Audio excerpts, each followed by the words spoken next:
En el video anterior prometimos encender el LED de nuestra BluePi utilizando programación bare metal. Esa promesa sigue en pie. Pero si copiamos unas direcciones y escribimos varias líneas de código sin comprender qué existe detrás de ellas, no estaríamos aprendiendo bare metal, solamente estaríamos repitiendo una receta. Antes de controlar el PIN-PC13 necesitamos conocer el camino completo que recorre el procesador hasta llegar al LED. Bienvenidos a Bare Metal Labs. En este episodio estudiaremos la arquitectura que debemos comprender antes de escribir nuestro primer programa para la BluePi. Comencemos separando tres conceptos que suelen confundirse. La BluePi es una placa de desarrollo. En ella encontramos alimentación, cristales, conectores, circuito de reset, selección de arranque e interfaz USB, acceso de depuración y el microcontrolador. Ese microcontrolador es el STM32F103C8T6 diseñado por ST Microelectronics. Dentro de STMEO se encuentra el núcleo de procesamiento ARM Cortex-M3. Por tanto, Cortex-M3 no es la placa y tampoco es todo el microcontrolador. Es el procesador que ejecuta las instrucciones dentro de un sistema más grande. Esta es la arquitectura real del Cortex-M3 publicada por ARM. En el centro aparece el núcleo CM3 Core, allí se decodifican y ejecutan las instrucciones. El NVIC es el controlador de interrupciones vectorizadas y anidadas, integrado estrechamente con el núcleo para responder con baja latencia. La matriz de buses organiza los distintos tipos de acceso que realiza el procesador. También aparecen bloques de depuración y trazado, como FPV, DTM. No estudiaremos todos esos bloques hoy, pero es importante reconocer que forman parte del entorno del procesador y que permiten puntos de interrupción. Observación de datos y diagnóstico del programa.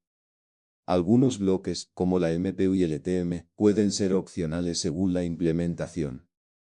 Por eso debemos distinguir entre la arquitectura definida por ARM y la implementación concreta elegida por el fabricante del microcontrolador. El Cortex-M3 es un procesador de 32 bits basado en la arquitectura ARM versión 7 dispone de 13 registros de propósito general, desde ROE hasta RUE. RUE funciona como puntero de pila, RUE como registro de enlace y RUE como contador de programa. El registro XPDSR conserva información del estado de ejecución. El núcleo utiliza un pipeline de 3 etapas, búsqueda de la instrucción, decodificación y ejecución. Mientras una instrucción se ejecuta, otra puede estar siendo decodificada y la siguiente puede estar siendo buscada. Esta organización ayuda a mejorar el rendimiento, pero para nuestro objetivo hay otra característica todavía más importante: la separación de los caminos utilizados para instrucciones y datos. El Cortex-M3 emplea una arquitectura Harvard modificada. Esto significa que puede disponer de caminos separados para obtener instrucciones y acceder a datos. La interfaz I-code se utiliza principalmente para buscar instrucciones en la región de código. La interfaz D-code permite acceder a datos ubicados en esa misma región, por ejemplo constantes almacenadas en la memoria flash, y también participa en accesos de depuración. La interfaz System se utiliza para accesos hacia RAM, periféricos, memoria externa y otras regiones del sistema. Cuando más adelante escribamos en un registro de GPI o C, la operación no saltará mágicamente desde una línea de C hasta el PIN. El núcleo generará una transferencia hacia una dirección de la región de periféricos. Esa transferencia viajará por la interfaz del sistema y por la arquitectura de buses implementada dentro de STMEO. El Cortex-M3 presenta un espacio de direcciones fijo de hasta 4 gigabytes. La región que comienza en 0 se reserva principalmente para código. La RAM comienza en la dirección 0x2, seguido de 7 ceros. La región de periféricos comienza en 0x4, seguido de 7 ceros. Más adelante aparece en memoria externa y, desde 0xe, seguido de 7 ceros, el espacio de control y los periféricos internos del núcleo. Esta organización es fundamental para el bare metal. Un periférico se controla mediante registros mapeados en memoria. Desde el punto de vista del procesador, modificar un registro significa leer o escribir una dirección determinada. ARM define las regiones generales.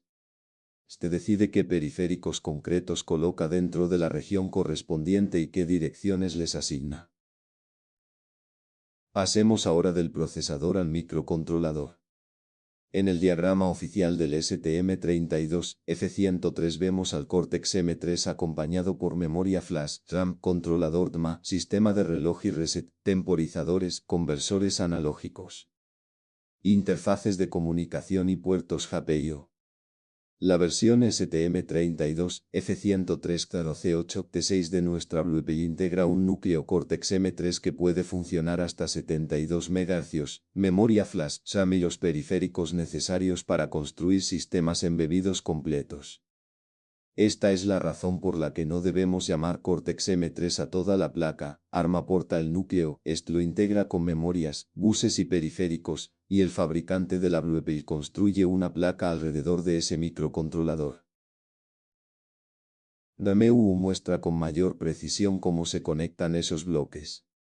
El Cortex M3 entrega sus accesos a la matriz de buses. La flash se relaciona con las interfaces de código, las RAM y los demás destinos se integran mediante la arquitectura AV, los periféricos de menor velocidad se conectan mediante puentes hacia APv1 y APv2. GPIO-C se encuentra en el dominio APv2. También aparece el blocker CC, responsable del control de reloj y reset. Para reducir el consumo, el reloj de un periférico puede permanecer deshabilitado. Por eso no podremos configurar GPIO-C correctamente hasta habilitar su reloj. La secuencia lógica será, permitir el reloj del puerto, configurar el modo del pin y finalmente controlar su salida. Ningún documento responde por sí solo todas las preguntas. El manual de ARM explica el procesador. MU desarrolla el modelo de programación y los periféricos internos del núcleo. DMU explica los buses y los periféricos de la familia STMenfo. La hoja de datos confirma qué recursos y qué pines existen en nuestro componente específico, además de sus límites eléctricos. Finalmente, el esquema de la Bluetooth muestra cómo esos pines fueron conectados físicamente en la placa. Esta es la configuración física de la Bluetooth. El regulador permite obtener 3 voltios a partir de la alimentación de entrada. El cristal principal de 8 MHz proporciona una referencia externa de reloj. También existe un cristal de 32.768 GHz destinado al reloj de tiempo real. El botón de reset actúa sobre la entrada NRTST. Los selectores boot 0 y boot 1 determinan desde qué memoria comenzará la ejecución después de un reinicio. El conector SUD expone alimentación, tierra, SRVenterio y SPCL. Estas señales permiten programar y depurar el microcontrolador mediante el EDSTLIN. En el encapsulado, SRVenterio corresponde a paquetes SCCL da paque. El puerto USB utiliza paque y paque. Todos estos detalles pertenecen a la placa y al encapsulado, no forman parte del núcleo Cortex M3 por sí solos. Antes de llegar a PC13 debemos comprender cómo está construido un bit del puerto GPIO. En la ruta de entrada encontramos protecciones, un disparador Schmitt y el registro de datos de entrada. Dependiendo de la configuración, la señal también puede dirigirse hacia funciones analógicas o hacia un periférico interno. En la ruta de salida aparecen el registro de datos, el registro de establecimiento y restablecimiento de bits, la lógica de control y los transistores PMOS y NMOS que manejan eléctricamente el PI. En modo push-pull pueden participar ambos transistores para llevar la salida hacia nivel alto o hacia nivel bajo. En modo Open Drain se utiliza principalmente el transistor inferior y el nivel alto depende de una resistencia de elevación externa o interna, según el circuito. Esto demuestra que escribir un 1 o un 0 no es una idea abstracta. La escritura modifica una lógica interna que termina controlando transistores conectados al pin físico. PC13 pertenece al puerto C. Como el número del pin está entre 8 y 15, su configuración se encuentra en GPIO-CEDC. Cada pin utiliza 4 bits, 2 bits MODE y 2 bits EMED. Para nuestra aplicación necesitaremos una salida de propósito general PUSPU y una velocidad compatible con las limitaciones de PC13. Antes de tocar ese registro del BITIO PCBNER CC APB2ENER debe habilitar el reloj CGAPIO-CED. Después podremos modificar el campo correspondiente a PC13 y controlar el nivel mediante ODERRO mediante BSR. En el próximo episodio localizaremos la dirección base del CC, la dirección base de GPIO-C y los offsets de esos registros para construir nuestras propias definiciones en C. Finalmente llegamos al circuito físico. DO es el indicador de alimentación y permanece conectado entre 3 voltios y tierra mediante su resistencia. DO es el LED controlable. Está conectado desde 3 voltios, pasa por el LED, por la resistencia RO de 510 ohmios y termina en PC13. Esta conexión hace que el LED sea activo en nivel bajo. Cuando PC13 se lleva a 0, el pin absorbe corriente y el LED se enciende.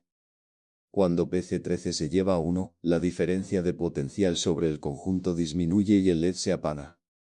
Además, la hoja de datos indica que PC13 tiene limitaciones de corriente y velocidad. El circuito de la placa aprovecha el pin como sumidero de corriente y no como fuente directa para el LED. Ahora sí conocemos la ruta completa, desde la instrucción ejecutada por el Cortex M3, pasando por el mapa de memoria y la arquitectura de buses, hasta los registros de GPIO-C, el pin PC13 y el LED. No hemos encendido todavía el LED porque el objetivo de este episodio era comprender antes de programar. En Bare Metal número 3 abriremos STM32QBID, partiremos de un UEMAN.0 limpio y construiremos las direcciones base y los registros utilizando UD volatile, Win32, subrayado TOD, dirección base más offset y un nuevo Y1 Entonces encenderemos el LED físico comprendiendo qué hace cada línea. Esto es Bare Metal Labs, aprender firmware desde el hardware. Si este contenido te ha resultado útil, suscríbete al canal, activa la campanita y déjale un me gusta al video. Es gratis, me ayuda a seguir creciendo y me permite continuar compartiendo contenido nuevo cada semana.